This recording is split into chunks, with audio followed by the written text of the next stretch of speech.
தாழ்த்தி கொண்டு வளைந்து கொள்கையை தளர்த்தி பெறுகிற வெற்றியை விட சமரசம் இல்லாது வளையாது நெளியாது இருக்கிற தோல்வியே மேன்மையானது என்கிறான். அடுத்தவன் தோல் மீது ஏறி நின்று நான் உயரமானவன் என்று காட்டுவதை விட தனித்து நின்று உண்மையான உயரத்தை காட்டுவது மேன்மையானது. நாங்கள் ஒரு நிலைப்பாட்டை கொண்டிருக்கிறோம் உடன் பிறந்தார்களே. தற்காலிக தோல்விக்காக நிரந்தர வெற்றியை இழந்துவிடக் கூடாது.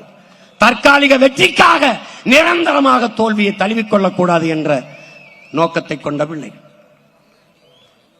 2000 ஆண்டுகளுக்கு முன்பு எங்கள் முன்னவன் கொக்கக்க கூம்பும் பருவத்து மற்றதன் குத்தக்க சீர்த்த இடத்து என்ற குரல்பாவே எங்களுக்காக எழுதியதுதான். ஒரு மீனை, இந்த மீனை உண்ண வேண்டும் என்று கொக்கு முடிவெடுத்து விட்டது. பசி காத்திருக்கிறது, அந்த மீன் வருகிறது. அது வருகிறதுக்கு கொஞ்சம் காலமாகிறது, நேரமாகிறது. ஆனால் இடையிலே நிறைய மீன்கள் போகிறது. தற்காலிக பசிக்கு ஒரு மீனை கொத்தி திங்கலாம், ஆனால் அந்த கொக்கு திங்காது. குறித்த இலக்க வரும் வரை அப்படியே காத்திருக்கும். அதுதான் நாம் தமிழர் கட்சி பிள்ளைகள்.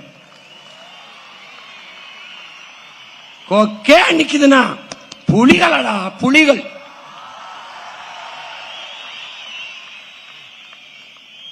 சாப்பாட்டில் தான் கூட்டு பொரியல் அவியல் எல்லாம், சண்டையில் தனித்துத்தான்.